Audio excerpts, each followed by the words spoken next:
नीति 1947 से 1964। पंडित जवाहरलाल नेहरू भारत के पहले प्रधानमंत्री थे और उन्होंने 1947 से 1964 तक भारत की विदेश नीति का नेतृत्व किया। उनकी नीति का प्रमुख आधार गुट निरपेक्षता यानी नॉन अलाइनमेंट मूवमेंट था, जिससे भारत ने किसी भी वैश्विक गुट में शामिल होने से परहेज किया। नेहरू का मानना था कि भारत को अपनी स्वतंत्र पहचान बनाए रखनी चाहिए और वैश्विक शांति व सहयोग को बढ़ावा देना चाहिए। उन्होंने 1954 में चीन के साथ पंचशील सिद्धांत की स्थापना की, जो शांति और आपसी सम्मान पर आधारित था। 1962 का भारत चीन युद्ध। वर्ष 1962 में भारत और चीन के बीच सीमाओं को लेकर तनाव बढ़ गया और 20 अक्टूबर 1962 को युद्ध छिड़ गया। इस युद्ध का प्रमुख कारण था अक्साई चीन और अरुणाचल प्रदेश यानी नेपा पर सीमा विवाद। युद्ध में भारत को हार का सामना करना पड़ा और चीन ने अक्साई चीन क्षेत्र पर अपना कब्जा जमा लिया। इस युद्ध ने भारत की सुरक्षा और रक्षा रणनीति में महत्वपूर्ण बदलाव किए। 1965 का भारत पाकिस्तान युद्ध।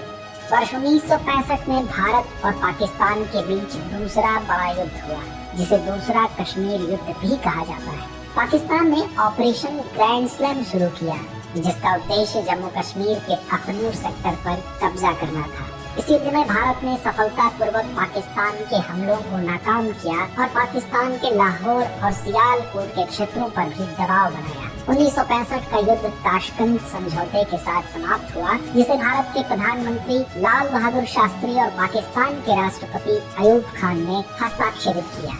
1971 का भारत पाकिस्तान युद्ध और बांग्लादेश का उदय।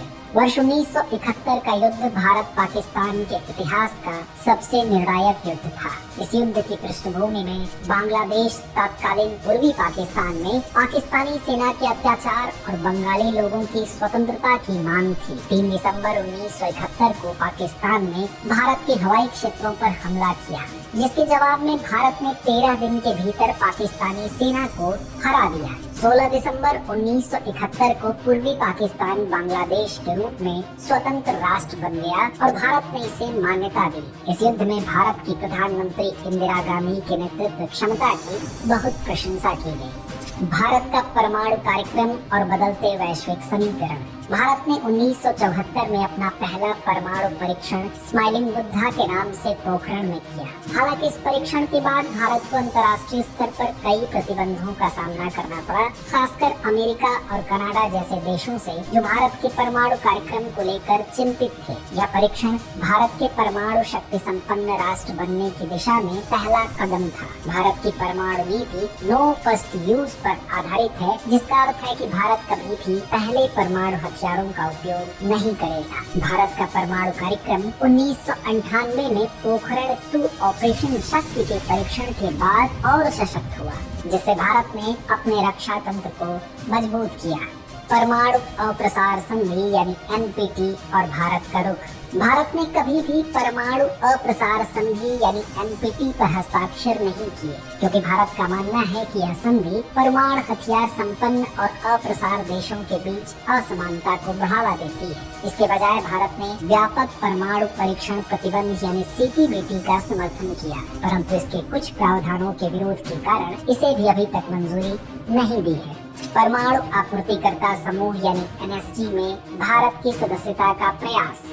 परमाणु परीक्षणों के बाद भारत को अंतर्राष्ट्रीय प्रतिबंधों का सामना करना पड़ा, लेकिन 2005 के बाद भारत ने अमेरिका के साथ एक नागरिक परमाणु समझौता किया, जिससे उसे परमाणु ऊर्जा के शांतिपूर्ण उपयोग के लिए परमाणु ईंधन और तकनीक प्राप्त करने की अनुमति मिली। भारत ने परमाणु आपूर्तिकर्ता समूह यानी NSG में सदस्यता के लिए प्रयास किया है, लेकिन चीन और कुछ अन्य देशों के विरोध के कारण इसे अभी तक सफलता नहीं मिली है। 1998 के परीक्षणों के बाद भारत ने अमेरिका, रूस, फ्रांस और इजराइल जैसे देशों के साथ रणनीतिक साझेदारी बढ़ाई।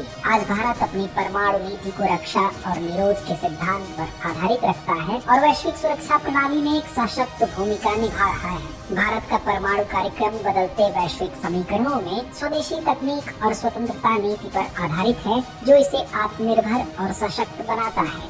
निष्कर्ष। भारत की विदेश नीति और युद्धों का यह संक्षिप्त इतिहास हमें यह समझने में मदद करता है कि कैसे भारत ने अपनी संप्रभुता और राष्ट्रीय सुरक्षा को मजबूत किया। भारत ने नेहरू जी की गुटनिरपेक्षता से लेकर इंदिरा गांधी की सशक्त सैन्य नीति तक